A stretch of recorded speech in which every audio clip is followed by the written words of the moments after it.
So the big question is this: how do young men like us, who didn't listen to society, who are on our own, how do we grow and improve ourselves so that we can live a better tomorrow? That is the question, and this show will give you the answers. My name is James Radzinski, and welcome to the Ascend Momentum Show. Welcome back, everyone. So, for me, this is my second episode recording today. So, if you haven't heard yesterday's episode, I actually explained what I was doing. I recorded my normal episode first, and then I meditated, and then I'm starting to record this. So far I've meditated 3 times. So I've meditated for like 90 minutes today so far, and I've got another one right before I go to bed. So I'll have meditated for 2 hours. Is that right? Yeah, 2 hours today instead of an hour and a half. So, but I'm mainly did the meditation before this because I did a meditation before my first episode I recorded, which was 65, and then I meditated after, just before this. But as you guys can tell from the title, this is Transurfing Principles Part 7. So if you haven't listened to the other ones, I recommend you do. It would just give you context on some terms like pendulums, excess potential, many different terms that you'll be able to better understand what I'm talking. But you can definitely listen to this standalone. So with that being said, also I want to tell you that all of the stuff, like most of this, the way this works, if you haven't heard past episodes on this, is I take notes while I'm reading the book called Reality Transurfing, steps 1 through 5 by Vadim Zeland. And then usually my notes are just word for word copy, like just copied exactly from the book. And then I go back every once in a while and recap like my most important notes and then rewrite them down in a new part of my journal called Transurfing Principles. And from there, I basically just read exactly what I wrote down and then talk on it. So a lot of the stuff that I'll be saying is exactly from the book called Reality Transurfing, steps 1 through 5 by Vadim Zeland. And it's the best book I've ever read, and I recommend it 100%. So with that being said, let's get right into the episode. Everyone is capable of influencing the course of events. All right, so there are many different types of people in this world, but there's really mainly 2 different types of people. There's the 99% and then there's the 1%. So the 99% are basically victims of they're victim to the circumstance. They're basically just floating along life and kind of consciously asleep the whole time, and they basically think that life just happens to them. But then the 1% actually influences. They actually take charge of their own destiny and actually influence life. And everyone's actually capable of becoming the 1%, but there's a thing called pendulums, which basically teach you exactly what you need to be taught to keep you in your place. And it's really only 1% of the world that sees through this lie and knows that they can actually influence the course of events. So everyone is capable of it, but only the 1% actually do it. Life is wonderful and gets better with every passing day. So this is an affirmation and just like a confirmation to remind yourself that you basically choose whether you suffer or delight. And you actually, since the world is a mirror, I talked a lot about this last episode, since the world is a mirror, you basically get to choose if you want your world to be on a downhill or an uphill. And you would want your world to be on an uphill because you'll always be getting better and better. So always remind yourself that life is wonderful right now, and it's just getting better every single day. Every single day is better than the last. Reduce importance and go with the flow. So this is all about going. So a lot of people most people have a tendency to want to control the situations. And when you come up with a goal, You instantly create a plan on how to move forward and how it will be achieved. But if you're using outer intention, which is basically allowing the world to help you realize it, your goal, and if you're using the mirror principle, like I said in yesterday's episode, if you send out your order to the world, then the world, the world will create. So I'm going to reference yesterday's episode a lot because I just recorded it and I think you guys should listen to it because it's some good context. But episode 65, that is. And basically, so once you send your order out, you send out your order and you I'm talking in a restaurant. Let's say you're sitting in a restaurant and you send out your order, and then the waiter goes back to the kitchen and tells the chef to cook it or cook your order, basically. And would you go barge storming into the kitchen and tell the chef that he's doing it all wrong and that he should cook it like this instead of that? No, you wouldn't. That's just not how things go. The chef cooks it. The chef is actually better than you. That's why the chef is a chef and you're the customer in the restaurant, because you're going into the restaurant to get better food than you can necessarily cook. So the chef, okay, let's say you're in Gordon Ramsay's restaurant and he is cooking for you. He is way better of a cook than you. I'm just speaking objective, and I'm assuming that you're not a good cook. So if you're just a normal person and you go into the Gordon Ramsay's restaurant and you go barging in and tell him, this is not how you cook it. Like, you should cook it like this. No, you wouldn't do that because he actually knows more than you and he's actually better than you at cooking. Now, the world is just like that, except people tend to go barging into the kitchen and tell the world exactly how to, people think they have, people have so high of an ego or so high of importance that they actually think that they're capable of knowing exactly how their goal should be realized. So what happens is when they see that the world is basically cooking your goal in the best way possible, but you actually, since it doesn't fit into your script, the world is basically making it the most effective way possible, but it doesn't fit into your script, so you actually try and barge into the kitchen and tell the world not to do that. And it's just, that's going against the flow. And it's just not good. You're actually hurting your chances of achieving the goal and actually making it take longer and less effectively. And also reduce importance, because the less importance you have, the more influence on the world you have. So there's a thing called excess potential. I'm about to see. Excuse me, I just sneezed, but that's probably sounded really weird how I said that. But there's a thing called importance, and people place importance on a lot of things. It's just placing excess meaning on something. When in reality, like, let's say you have a poster that you cherish and love in your room. That is simply just a piece of paper. It's like not worth that much on an energetic level. It's basically worthless. But you cherish it and you love it so much and you don't want it to break. You don't want it to rip. You take very good care of it. And you basically all around worship it. That is placing a lot of importance and excess meaning. And that's like on the far end of the scale, but it can be any end of the scale, negative or positive. Like, you can absolutely hate the poster and it'll still be the same. You'll be creating importance.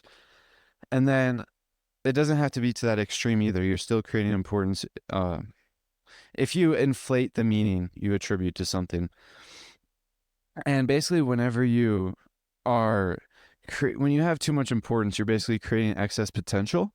And that is basically destroying the balance. So there's a thing in the world. The world likes to maintain balance. That's why we have like night and day, in the incoming and outgoing tides. Like, the world's always trying to maintain a state of equilibrium, a state of balance. And so when you create excess potential by having importance, you're basically destroying the balance. So these things called balancing forces, enter into your life, and the way they restore the balance is simply by reducing your influence on the world. And it just makes sense to, if you want to achieve goals, you want to have a lot of influence on the world. So simply just don't create importance. The mind has an inclination to control everything. So offer it a new game.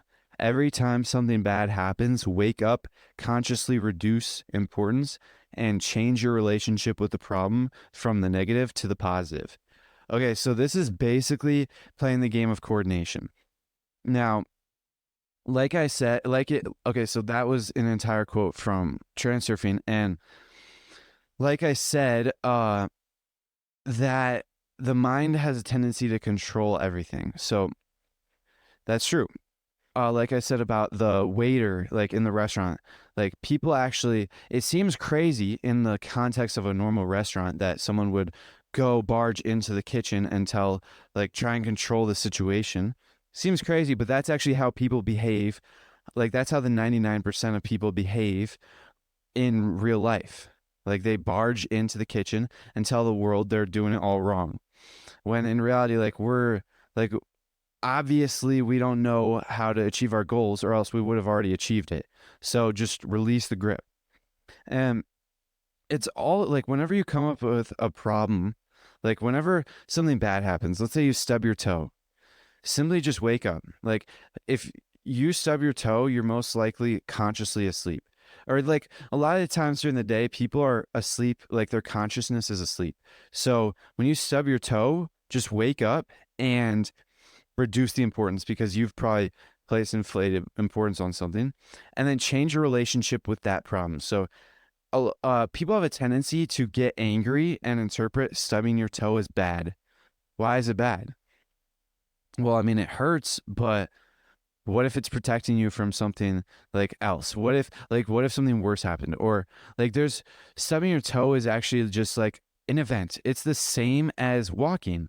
Like you could have, like, you stubbing your toe, you interpret that event as bad, but if you just like clapped your hands, that's neutral. Like if you just start clapping like this, I don't know if you can hear that, but if you just start clapping your hands, like most people when they're clapping, they don't really think anything of it because there's no importance attributed to it. But when someone stubs their toe, they like get super pissed off, super angry. And I've seen it happen many a times. Like, and that's just simply because there's low awareness in that case. And if you simply just wake up and you realize that you just did that, just act with indifference and change your relationship, you can actually go from the negative to the positive and act like that was actually exactly what you needed and like genuinely be happy about that. But I usually find it easier to just act with indifference because I find it difficult to be happy about stubbing my toe. So I just simply just act with indifference and forget about it. When you encounter an event, you are at a crossroads between a negative and positive outcome, and your relation to the event chooses the outcome. All right. So basically, when you stub your toe, you're at a crossroads. So imagine a fork in the road. There's a left or a right. Those are the only two options to go. The left side is a negative route, and then the right side is a positive route. Now, what happens in the negative is usually your life goes downhill from there, and it like another negative event pops up, and then another one, and then another one, and then your life is just downhill. Or the positive, you simply just protect yourself from all those next negative events, and then your life can actually get better and better. So the way you choose which way you want to go is by your attitude, your relationship towards what just happened. So if you are very mad about what just happened, you're going to go the left way, the negative route. And then you're just going to get another negative situation. And then if you interpret that bad, another, and then you're just going to go downhill. But if you are neutral or happy about that situation, then you'll go the positive route. So that's pretty much anytime anything happens. Choose to perceive anything as positive. All right, so you can choose. So one of the nice features of the human experience is you can actually choose and consciously manipulate, consciously change your relationship to things. So you can actually consciously change your attitude. And if you choose, like most people choose to interpret things as negative. Now, they're not no, most likely they're not consciously choosing. They're usually asleep basically in a daydream, in a haze. And so, but they're still choosing to do that. Like they still choose to get mad and they're still choosing to be asleep. But if you just choose to perceive everything as positive, like it's all your choice. And the more and more times you choose it, like the more and more times you choose to wake up, the better and like more often you'll be awake. And I've discovered this because during summer is when I actually started to be serious about being consciously awake most of the day and like actually starting to become consciously awake. That happened over the summer. And what happened is I like in the beginning I was only awake like 5 times a day. Maybe I would remind myself 5 times a day, maybe even less. And then after every single day, it would be like 5 for like 3 days in a row. And then it'd be like 6 for another 3 days. And then 7 and then 8. And then it would ramp up. And now I'm probably at like hundreds. And that's basically the goal. You want to remind yourself to wake up every single minute, every single second of the day. And so I'm way further along than I was like a month ago, but I'm I'm still got a long way to go. And it's simply just keep on going at it, and then eventually a habit will form, and then you'll create a feedback loop from there. Annoyances are a deviation from the norm. Okay, so when you stub your toe, that's like not normal, right? It's not a normal thing to happen. So, and it's because it's a deviation from the norm. And so that's why it's annoying. But if you change your relationship, like, and you realize that that's just a deviation, then that's the only reason why it's annoying. Like, it's annoying because it's not normal. It's not like it doesn't normally happen. But if you just realize, oh, it doesn't normally happen, so I don't normally have to deal with this, it's just a deviation, and then just go on with your day. The moment you see a scenario changing, you must accept the change and agree to them. All right, so okay, let's say you have a big goal. The achievement of a goal requires change. So if you're middle class and your goal is to live in a mansion, then that's going to take a lot of change. Like a lot of things need to change in your life in order for you to achieve that. And so the world will actually help you make those changes. And a lot of the times people set a goal and then they see things changing, and a lot of the times they don't agree with the changes because their mind actually creates like a plan. Like I said earlier, their mind actually sets a path forward on the most efficient, and I say that with bunny ears, the most efficient path forward. But the mind actually cannot know, like it's impossible for the mind to know exactly the right path forward. And my favorite metaphor to use is the process towards your goal is actually just a journey through a dark forest. So imagine you're in the middle of a dark forest. It's pitch black out. You can't see anything, but you're given a torch, and this torch lights up 1 foot in front of you. So you can only see literally the next step, and that's it. Now that's the journey towards your goal. You can like create a whole plan on how to get there. Like there's going to be a bridge there. There's going to be a waterfall there. Like, but that's all just illusions. Like that you can't actually know exactly the right path forward. It's just like that. And so whenever there's change, you just simply accept it and agree with it because the world knows exactly what it's doing, and it's going to fulfill your orders. So if you just let it and then you accept the fact that the world knows and you allow yourself not to know. When you give up control over a situation, you are returned control, except now you are going with the flow. So this is all about giving up direct impact. So control through direct impact. And that's like when you come across a snake in your path and you're in the journey through the forest, then like control, when people would try to like kill the snake or like brush it away or like run away, like that would be control. Like, but if you give that control up, then you would actually are returned with control, but now you're going in the right direction. So you weren't actually supposed to kill the snake or run away. You are actually supposed to just release the control and then allow the snake to slither on away. The mind is incapable of anticipating every move beforehand. That's exactly what I said, like about the dark forest. You can't, like, it's impossible to know the right way forward. You've never been in this forest before.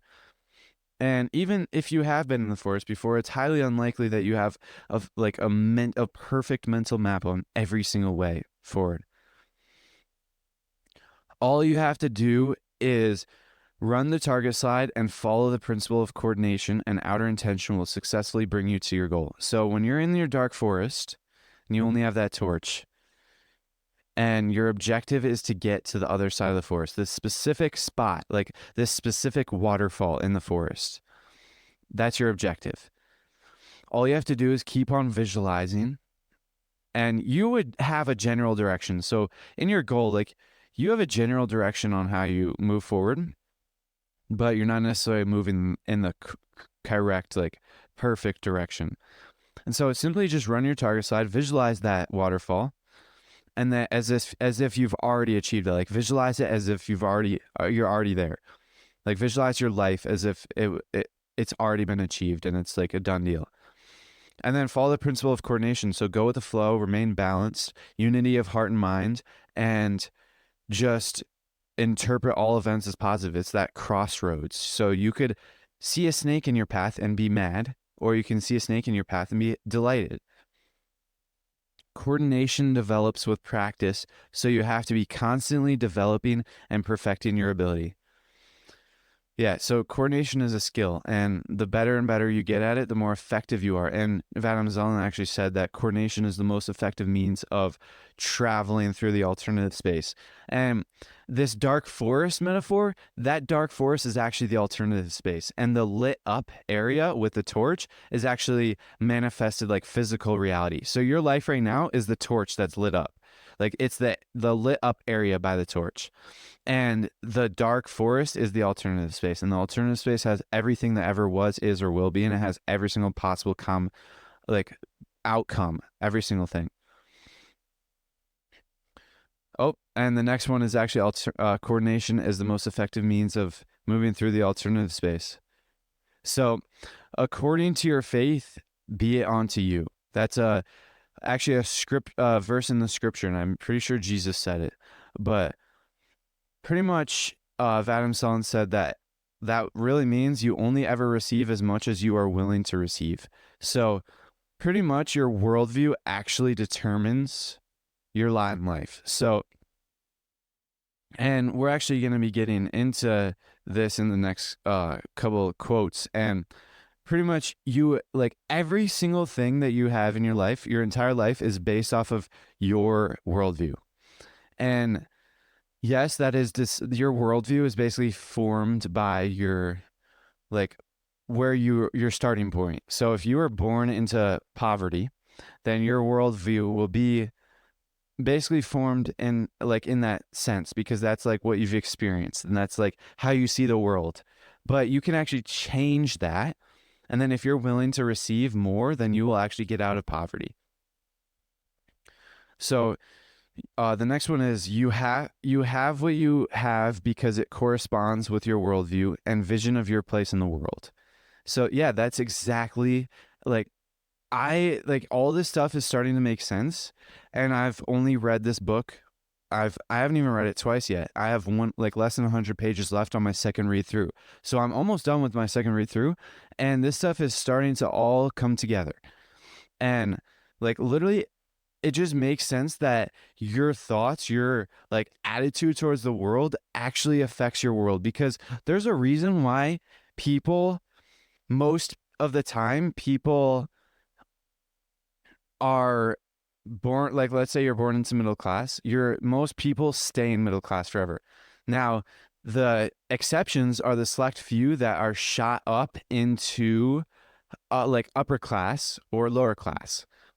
And those people do it on, especially the upper class, they do it on purpose. It does not happen on accident. Their worldview is changed. They allow themselves to receive more. And they see themselves, their vision of themselves in the world is much higher than middle class. So they receive exactly what what they like, their worldview and their what they see with themselves in the world. And that's exactly according to your faith, be it onto you. And I actually really like that verse now that Adam's Zom has explained what it means. Your fate is shaped to reflect your personal choices and beliefs. So when your fate in life is exactly shaped to reflect your personal choices and beliefs, and the personal choices is affected by your beliefs. So I'll go so far to say that your fate is shaped by your beliefs. And if you change your beliefs, your worldview, then you'll change your fate. And that's what I'm doing by studying transurfing. It is radically changing my worldview. So now as a result, my life will be radically changed. But remember, the world is a mirror, and except the world mirror has a delay. So you change your worldview, and then there will be a delay between the change of your worldview and the actual change in physical reality. So just be prepared for that, and I am prepared for it right now. Relax your mind's control and shift your attention to the slightest signs of inner discomfort. Now, this is all about the heart. So your mind has a tendency, so I'm referring to the mind, the left side of your brain. You have two sides of your brain, the left side and the right side. And the left side is based off of logic and reasoning, and it actually perceives and interprets like information from the outside world. And then the right side is all about emotion, creativity, and it feels and knows things. And so your left side actually basically controls the ship. Your left side talks, like that's the inner monologue in your head. It's constantly talking to itself, your mind. And the left side is the mind, the right side is the heart. So I'll refer to that as such for now on. And so if you just relax your mind's control over the situation, like I said earlier, you wouldn't barge into a kitchen and tell the chef how to, like you wouldn't try and control that situation. So then you relax the control and then shift your mind's attention to the slightest signs of inner discomfort. So the mind actually has two functionalities, but most people only use their mind to fulfill one functionality. And the two functionalities are to receive and interpret information from the outside world. So you're using your left side of your mind to interpret the information that I'm speaking to you right now. But it also has another functionality that most people actually don't even use. And it's actually to listen to the right side of the mind, which is the heart. Listen to the rustle of the morning stars. And that's listening to the whisperings, the slightest signs of your heart. And that's the inner discomfort. So whenever you make a decision, or you've already made a decision and you're about to, then your heart will actually give its input, because the heart knows things. So the heart will actually know how, like the heart can see and feel and know how the situation will develop. So if you have signs of inner discomfort, then that means the heart is not happy with the future result based on that decision. So you should listen to that and then go against it. And I actually have a story that I've talked to you about on this podcast I want to say again. And it's basically, I've never really had a good haircut at Great Clips. And that's simply because I don't really know what style to get, and I have a hard time like asking. But there's this one time where I was actually happy with my haircut. And it wasn't necessarily too long to cut it, but I kind of just like decided to go get a haircut because I heard one passing comment of, when are you going to get a haircut?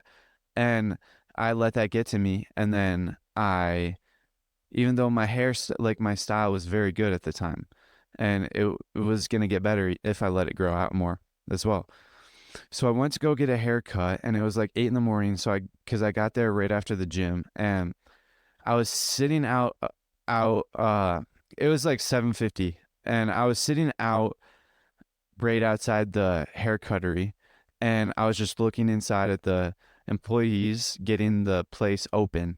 And I was sitting out there for probably like 10, 15 minutes before they opened. And this whole time I was actually reading about transurfing. I knew about the Russell of the Morning Stars. So this whole time I was actually like tense. My heart was actually tense and I was feeling the inner discomfort and I actually felt it and I knew it, but I chose to ignore it. I was like, no, I need my mind to use the logical reasoning. And remember, the functionality of the mind is actually logic and reasoning. And so my mind was giving plenty of reasonable arguments. And then I decided to ignore my heart and decided to get a haircut anyways. And it was the worst haircut I've ever gotten. There were so many red flags going into it. And it took literally like an hour. And it was the worst haircut I've ever gotten. And I got like, for the like next 3 months, I basically had like very low self-esteem, very low, like mental, because I was just like destroyed by my haircut, especially because of the comments from other people. But that's pretty much a situation in which I should have listened to the Russell and Morning Stars, but I decided not to. And ever since then, I've been listening to it because I know how dangerous it is not to. So listen to the signs of the Russell and Morning Stars. Remove the word believe from your worldview template and replace it with know. So know is K-N-O-W. So if you believe in things, all right, whatever. Belief doesn't really, when there's belief, there's doubt. And when there's doubt, your mind actually runs situations of failure. So that doesn't help you. But if you know that it's possible, if you know that it's going to happen, then there's no room for doubt. And it like is basically guaranteed. Allow yourself to have the knowing that your desire will be fulfilled. And that goes along with just replace belief with know, like knowledge. And just allow yourself to have the knowledge that your desire will be fulfilled. And because it will, as long as you choose for it to. And the way you choose is through your like worldview, your mental outlook, your attitude, your mindset, your thoughts. Like that's how you choose. The goal will be reached if there is the will to have and if there is the will to act by moving through the right door. All right, so he actually said that earlier in the book, he actually said the only 100% guarantee of reaching your goal is if it is truly your innermost goal and you're moving through it through your own door. And that's basically, the door is your path.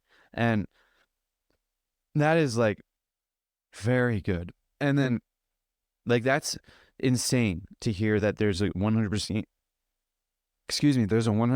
chance of you actually succeeding. That's uncalled for, especially in today's world. But then you add in the will to have, which the will to have is extremely powerful, because if you simply just allow yourself to have something, like you're not going to get something if you don't allow yourself to have it. It just makes sense. And so if you just allow yourself to have it, then you'll actually get it. It is your choice. You are in charge. So basically you alone, and this is what you have to remind yourself a lot.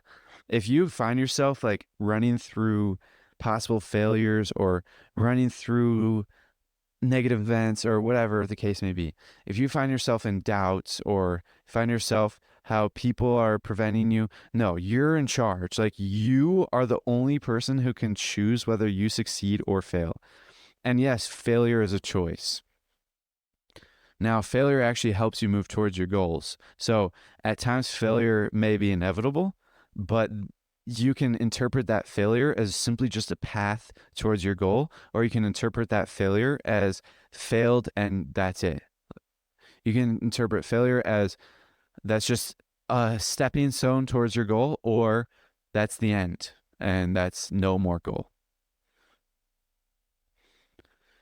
The task is not to convince yourself, but to remind yourself of the knowledge that you will achieve your goal. So every single time you have doubts, just remind yourself that it's simply just a matter of choice. And you've already made your choice, so why question it? Why go back on it? And you have to maintain that choice the entire time until you've achieved your goal. And just always remind yourself that you're the only one. You're in charge. your choice, and you're the only one that can decide whether you win or not. Never forget that you are in charge of your own fate. So, like I said, the difference between the 99 and the 1% is the 1% knows that they're in charge of their fate. They know they can control their destiny. But the 99% forget, and they think that they're the victim of circumstance, which they are because they chose to be. Maybe it's not consciously, but they definitely chose, or else they wouldn't have gotten that, because you get exactly what you choose in this life. Holding doubts in your mind is a sure way of reducing your chances of success. So that's like what I said earlier. You always have to remind yourself whenever you have doubts that you alone get to choose whether you win or not. And you've already made that choice. So why hold yourself back? But also, like, just so always get rid of your doubts. Like, that's the inner work. You have to shovel out your doubts every single time, and they come back. But the more and more times you shovel them out, the less and less they come back. And you basically, whenever you have doubts, you're basically running like scenarios of negative outcomes or scenarios of failure. And that's no good, because you're just attuning yourself to failure, like lifelines where there's failures. So just catch yourself when you succumb to doubt, and remind yourself that success is just a question of choice. And you've already made that choice, so why go back? Like people okay, think about everyone who's succeeded. Like any person who's succeeded. Bill Gates, George Washington, like literally any person who has succeeded in life, they chose to do it. It was not an accident. They chose, and people know, like people intuitively understand that LeBron James did not accidentally become like one of the greatest basketball players in the world. Like he did not stumble upon that. He chose to do that. And his choice was through his daily actions. And he definitely allowed himself to have it. Like he was definitely doing the inner work as well. Because you can do the physical work, but if you don't allow yourself to actually be the best, then you won't. And so you just always have to catch yourself whenever you succumb to doubt. Just remind yourself that you've already made the choice, and success is just a question of choice. It's all about choice. Like people who choose success get it, but people who choose not to not succeed get exactly that. Of all the transurfing exercises, the most attention should be given to running the target side and visualizing the process. So he is talking about, because there's a few exercises in transurfing, like energy exercises. Uh, there's like one exercise called the transaction. There's I don't actually know all the exercises, but he basically is saying that the most important exercises are to run your target slide and visualize the process. Now, I haven't been visualizing the process, and to be honest, I don't really run the target slide either. I just think about my goal, because I can't really visualize. I have like a touch of aphantasia, which means that you're basically blind in the mind's eye. So maybe I'm using that as an excuse, but that's why I'm going so heavy into the gateway experience, because I've heard that you can actually manifest things, and you can actually visualize. And they found that non-visualizers, like people with aphantasia, are actually sometimes able to visualize. And so that's what I am like striving for. I want to be able to visualize, because I he actually said, I don't remember exactly where in the book. I believe it was early in the book, but he actually said you have to visualize your goal for at least 30 minutes a day if you want to actually achieve it. And I've never visualized it for 30 minutes, even one day, because it's so hard for me to focus on it. But I meditate for 90 minutes. And so once I get to the point where I can get to focus 12 very easily, and focus 12 is like the first state where you can actually visualize, then I'll be able to visualize for at least 30 minutes every day. So that'll be a cool thing. Um, That's why I'm going so hard into this gateway experience, because I know that visualization is a huge part of transurfing, and I'm doing like most of the other things except for visualizing. I'm doing a lot of the other things but not visualizing, and this is how I can get like unlock the visualization through practicing the gateway experience and getting to that point. And plus it'll just help me everywhere. Like I was going to do it anyways. I would do it anyways even if even if I wasn't able to visualize with it. I was going to do it anyways because I know that it's so valuable, because I meditate, but this is just a better, like way more effective way of getting better at meditation. Freedom is yours when you end the battle. So the battle is the battle of pendulums, and a lot of like people are sucked up into the battle of pendulums by importance. So whenever you have importance, you're basically caught by a pendulum and you're like a puppet on strings. And then when you try and battle it, you're just trying to run away, or like it's just an endless battle, and you're actually feeding it energy and making it stronger if you battle it. So all you have to do is just wake up, realize the game, understand the rules of the game, and break the rules and end the battle. And then you actually get the freedom, which is freedom of choice. Everyone has the absolute freedom to choose their own destiny. And everyone does choose their own destiny. It's just some choose objectively worse destiny than others. And now, like, there's no judgment. Like, everyone gets what they choose. So just, and one of the principles of transurfing, there's two actually, I'm going to say, is dependent relationships and allow others to be themselves. So dependent relationships, don't judge people because you're creating excess potential and you're actually reducing your own influence on the world when you judge people. But the other one is, what was it? I said it out loud so I wouldn't forget it, and I forgot it.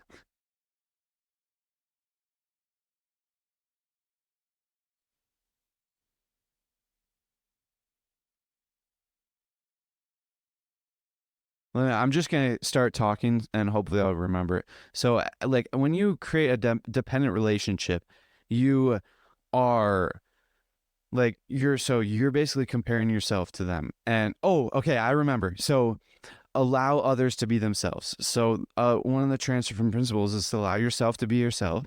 Like, allow yourself to be yourself and allow others to do the same. And when you are judging them for their choice, like they're choosing to work a 9 to 5 for the rest of their lives, just allow them to be them because that's what they chose. So allow them to do that. Like you don't have to save them or anything because they made their choice and they're probably content with it. And if they weren't, then they would probably make it. They can make a change on their own. So and you don't have to like force them to do anything and just allow them to do it. The world is a mirror that reflects your relationship to it. The only difference being that it takes a few days or months to reflect back. So, this is what I was talking about a lot in episode 65, yesterday's episode, the last episode. And it's all about you're always standing in front of a mirror. So, imagine standing in front of a mirror that takes like a few minutes to actually send your reflection back. So, you walk in front of the mirror and there's nothing there. Like you can only see your background. And then you're standing there and then a few minutes pass and then you see yourself slowly start to fade in. And then you realize you're not smiling. So you start to smile and you continue to hold your smile for a few minutes. And then you see your picture of you smiling. And then you raise your hand and then drop your hand. And then a few minutes pass and nothing changes. And that's because you weren't holding that image for long enough. Like you weren't holding your hand up there for long enough to be able to see it. And so when you use the mirror principle in reality and you change your relationship to the world and you send your order out to the world, then just realize that it will take a few days or months for you to actually begin to see that reflection back. Because remember, your initial reflection faded in and it took a few seconds. So it may take like months or years for the reflection to actually be fully faded in. depending on the complexity of your goal. So the next one is, no one can force you to take part in the battle, but they can instill the belief into your mind that no other choice exists. That is huge. So the battle is the battle with pendulums, and really no other choice exists unless you wake up. That's what he said. When I say he, I'm referring to Vadim Zeland, and he's the author of the book that I'm talking about. But so that's okay. So the reason why people take part in the battle, like most people, the 99%, most people are a part of the battle, and they don't actually know that another choice exists. And like no one's forcing them to be in that battle, but they're basically pendulums instill into their mind that no other choice exists other than to battle. And the way the way you can choose to get back, like end the battle and actually have your freedom of choice, is simply just wake up, understand the rules of the game, and end the battle. But since pendulums, like I'm 18 years old, but I didn't read when I started reading Transurfing, I was 17. So for 17 years of my life, pendulums have been like instilling beliefs into my mind. And so one way to combat that is to actually destroy those beliefs and create a whole new belief system through reading. And that's what I've been doing. I've been reading a lot of books about this. I've actually only been reading Transurfing so far, but I've been reading Transurfing, and that's basically like reprogramming my mind.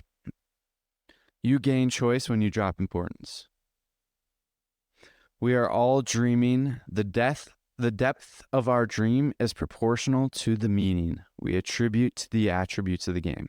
All right, so this goes deep. I haven't fully understand this yet, but to my understanding, we're basically souls. So we have souls, and we're basically constantly reincarnated. And there's actually accounts of people remembering their past lives. And the reason why we don't remember is because we're so deeply asleep that we forget our past memories.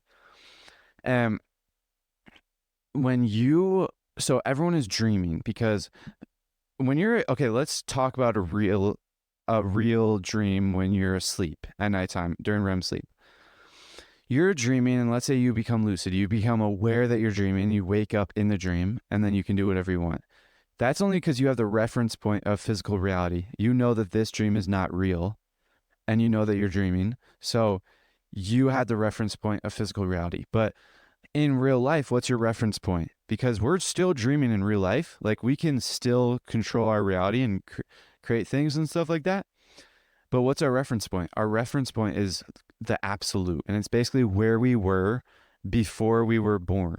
Like the place our soul was before we were born. And we return to this place after every single time we die. Never forget that we are all guests in this world.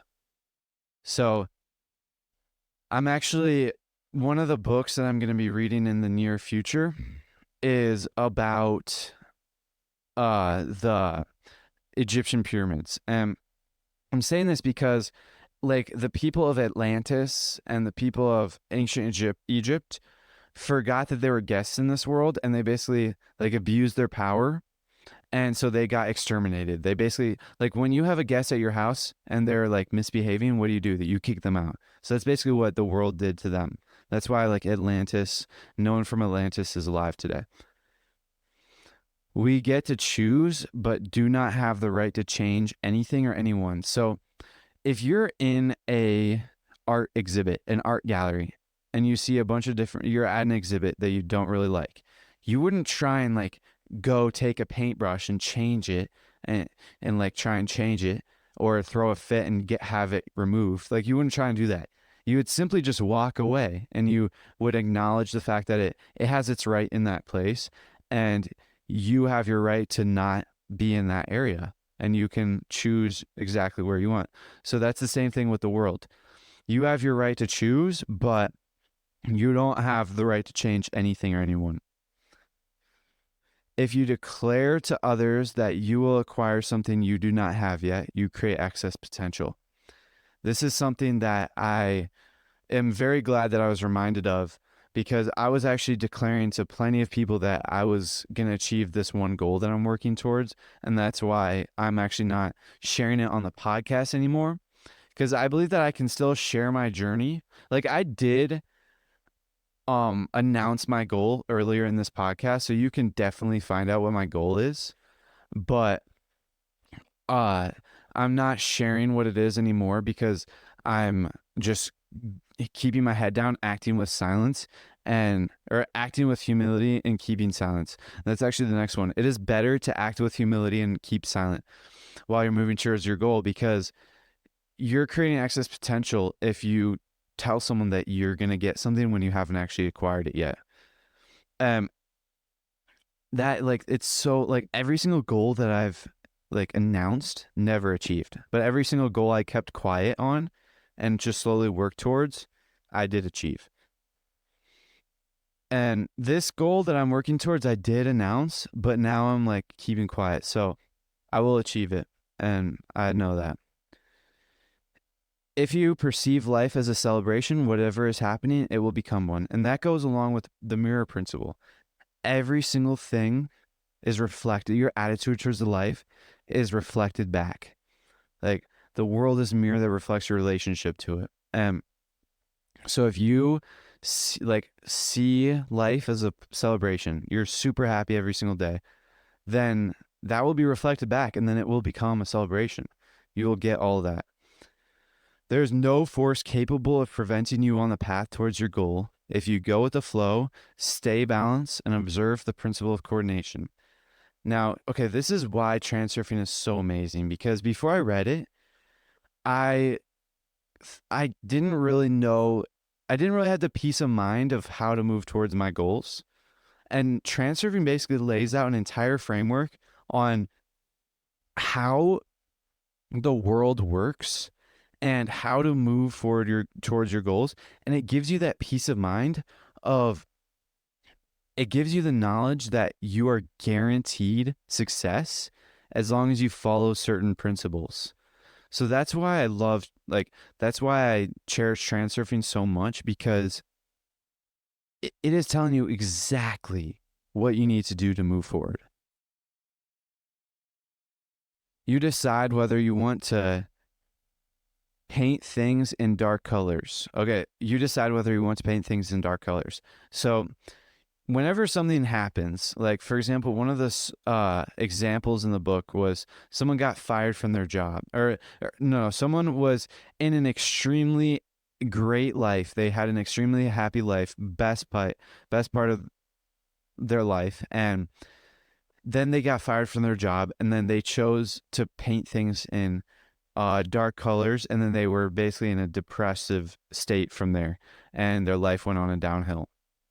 And they actually chose to interpret that job as bad, and as a result, they became depressed, and then they like basically lost all of their amazing life.